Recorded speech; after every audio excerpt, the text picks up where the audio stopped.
இப்போ நம்ம இந்த வீடியோவில் பார்க்க போகிறது பார்த்தீங்கன்னா, ஒரு சித்தருடைய ஒரு வாழ்க்கையை பற்றி தான். நம்ம சேனலில் சித்தர்கள்னு சொல்லிட்டு ஒரு பிளேலிஸ்ட் இருக்குது. அதில் போனீங்கன்னா சித்தர்கள் தொடர்பான வீடியோக்கள் இருக்கும். நீங்கள் வந்து பார்க்கலாம். இன்றைக்கி நம்ம பார்க்க போகிறது பார்த்தீங்கன்னா, டைட்டிலில் பார்த்துருப்பீங்க, சதானந்த சுவாமிகள் அவருடைய வாழ்க்கையை பற்றி தான். இது ரொம்ப சின்ன புக்காக தான் இருக்கும் பார்க்குறதுக்கு. ஆனால் இதே மாதிரி இன்னொரு பெரிய புத்தகம் வந்து அங்கே நான் வாங்கினேன் நான். இதில் வந்து இவருடைய வாழ்க்கையை சுருக்கமாக கொடுத்துருக்காங்க. அதை நம்ம பார்க்கலாம். இப்போ இவரோட பேர் வந்து பார்த்தீங்க அப்படின்னா காசிநாதன். காசிநாதன் சொல்லிட்டு இவருடைய ஒரிஜினல் பேர். இவர் எங்கே பிறக்கிறாருன்னா தஞ்சாவூர் மாவட்டத்தில் தான் வந்து இவர் பிறக்கிறாரு. அந்த டைம் வந்து பார்த்திங்கன்னா வெள்ளைக்காரங்க வந்து இந்தியாவை ஆட்சி செய்த அந்த காலம் வந்து. அப்போ வந்து அவர் என்ன பண்ணுறாரு, ரயில்வேல வந்து வேலைக்கு ஜாயின் பண்ணுறாரு. வேலைக்கு ஜாயின் பண்ணி திருவிடை மருதூரில் மௌன சுவாமிகள் அப்படின்றவர்கிட்ட வந்து தீட்சை வாங்கி பல பயிற்சிகள் பண்ணி அவர் வந்து கொஞ்சம் அந்த ஆன்மீக வாழ்க்கையில் ஈடுபடுத்துகிறாரு. அந்த ஒரு இந்த குண்டலினி சக்தின்னு சொல்லுவாங்க பார்த்தீங்களா, அந்த சரக்கு இல்லை அந்த அந்த மாதிரி விஷயங்கள் வந்து ஈடுபடுத்தி அவர் வந்து தன்னுடைய ஆன்ம வாழ்க்கையில் வந்து ஈடுபட்டு கொஞ்சம் கொஞ்சமாக வந்து மேலே வர்றாரு. அதுக்கப்புறம் என்ன பண்ணுறாரு, அவர் அங்கேருந்து சென்னைக்கு வந்து கிளம்பி வர்றாரு. சென்னைக்கு கிளம்பி வந்து அங்கேயே வந்து அவர் எல்லா இடத்துலையுமே சுற்றிக்கிட்டு அந்த ஒரு இது பண்ணிகிட்ருக்காரு. அந்த டைமில் பார்த்தீங்கன்னா ஒரு குரு வந்து எல்லா இடத்துலையுமே வந்து ஒரு சிஷியன் தான் குருவை தேடி போவாங்க. ஆனால் இங்கே வந்து பார்த்தீங்கன்னா இவரே வந்து அவரோட சிஷியனை வந்து விட்டுக்குற தொட்டுக்குறன்ற மாதிரி சொல்கிற மாதிரி அவர் சிஷியனை வந்து தேடி போகிறாரு. அது எப்படின்னு பார்த்தீங்கன்னா, அவரோட சிஷியன் வந்து பேர் வந்து நாராயணசுவாமி. அவர் வந்து பார்த்தீங்கன்னா ஒரு போலீஸ். அந்த டைமில் வந்து போலீஸை வந்து ஒர்க் பண்ணுறாரு. அந்த காலத்தில் பார்த்தீங்கன்னா ட்ராம் வண்டிகள்னு சொல்லுவாங்க. சென்னையில் வந்து இப்போ இருக்கிற மாதிரி இந்த ரயில்வேவோ இந்தளவு டிராஃபிக்கோ பஸ்ஸஸோ வந்து கிடையாது. அப்போ வந்து அதோடைய பேர் வந்து ட்ராம் வண்டிகள்னு சொல்லுவாங்க. இப்போ அந்த ட்ராம் வண்டிகள் வந்து இப்போ சென்னையில் கிடையாது. முன்னாடி வந்து பார்த்திங்கன்னா அந்த ட்ராம் வண்டிகள் நிறையா இருக்கும். அந்த மாதிரி ட்ராம் வண்டிகள் ஓடிட்டு இருக்கும்போது அந்த ஒரு ஒரு ஆறுக்கு பக்கத்தில் வந்து 2 பேரும் பேசிக்கிட்டு இருக்காங்க. அந்த 2 பேரும் போலீஸ் தான். நான் சொன்ன மாதிரி ஒன்று நாராயணசாமி, இன்னொன்று வந்து முஸ்லீம் ஒரு ஃப்ரெண்டு. 2 பேரும் வந்து காவல்துறையில் வந்து பணிபுரிகிறாங்க. அப்போ வந்து பார்த்திங்கன்னா ஒரு திண்டில் உட்காந்துக்கிட்டு ஒருத்தர் வந்து கைத்தட்டி கூப்பிட்றாங்க. இவர் வந்துட்டு இங்கே வா அப்படி அப்படின்னு சொல்லிட்டு. அப்போவே வந்து நாராயணசாமி வந்து ஏதோ ஒரு ஈர்ப்பு வந்து இருந்திருக்கு. அவருக்கும் வந்து அந்த குரு சிஷ்யனுக்குள்ள தொடர்பு வந்து இருக்கும் பார்த்தீங்களா, அது மாதிரி அவருக்கு வந்து அப்போவே தெரிஞ்சிருக்கு அப்படின்னு சொல்லிட்டு. அப்போ வந்து அந்த இஸ்லாமிய நபர் என்ன பண்ணுறாரு, அவர் வந்து கேலியாக வந்து பேச வர்றதுக்கு முன்னாடியே வந்து நம்ம சதானந்த சுவாமி என்ன பண்ணுறாருனா, அப்போ வந்து அவர் சதானந்த சுவாமின்ற பேர் கிடையாது. அப்போ வந்து அவர் தெரியாது.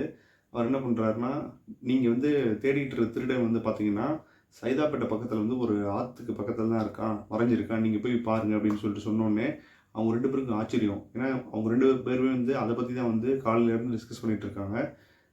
இவருக்கு எப்படி தெரியும் அப்படின்றதே வந்து அவங்க நம்பலை ஃபஸ்ட்டு.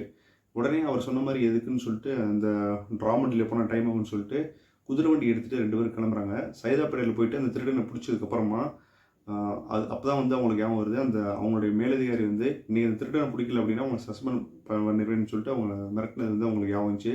ஒரு வழியாக நம்ம வேலை காப்பாற்றப்பட்டுச்சுன்னு சொல்லிட்டு ஒரு நிம்மதியில் வந்து அவர் இந்த மாதிரி சொன்னார்னு சொல்லிட்டு அவர் வந்து தேட்டுறாங்க. இந்த மாதிரி வந்து பார்த்திங்க அப்படின்னா அவருடைய சக்தி வந்து அப்போ தான் நாராயணசாமிக்கே வந்து புரிய வருது. சதானந்த சுவாமிகள் வந்து இப்படி வந்து ஒரு ஆச்சரியம் பண்ணியிருக்காரு நம்ம வாழ்க்கையில் அப்படின்னு சொல்லிட்டு. அவருக்கும் அந்த குரு சிஷ்யன் அந்த ஒரு பாண்டிங் இருக்குது பார்த்தீங்களா, அது வந்து முன்னாடியே வந்து அவருக்கு இருந்திருக்கு. அதனால தான் வந்து அவருக்கு அந்த சந்திப்பு கிடைச்சிருக்கு. அந்த ஒரு ஈர்ப்பு வந்து அவருக்கு கிடைச்சிருக்கு. இப்போ வந்து அவர் முழுமையாக வந்து அவர் நம்ப தொடங்கிட்டாரு.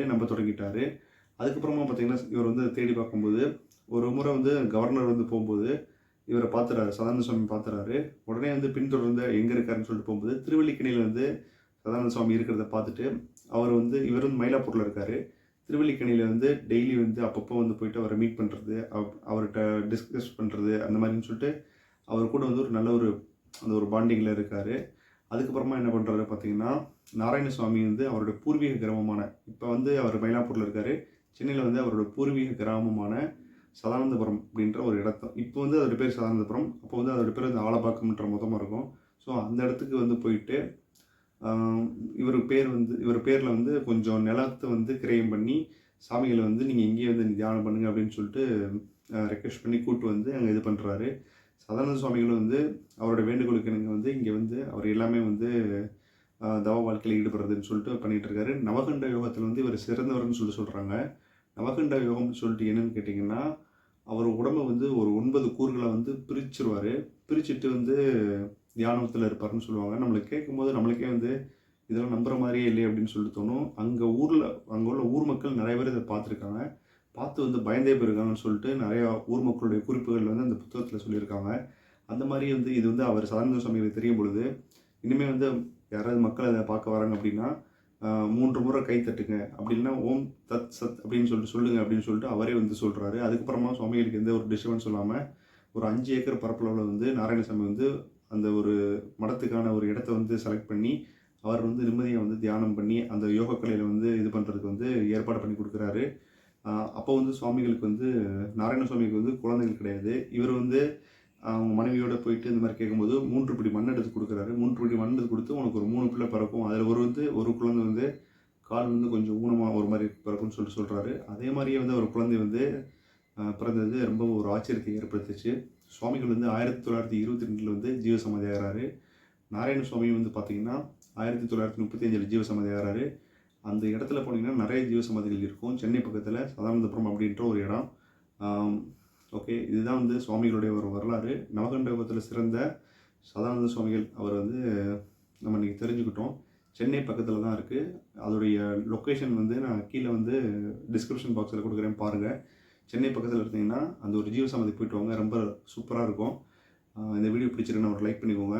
ஏதாவது டவுட்ஸ்னால் கமெண்ட்ஸில் கேளுங்க, நான் முடிஞ்ச ரிப்ளை பண்ணுறேன்.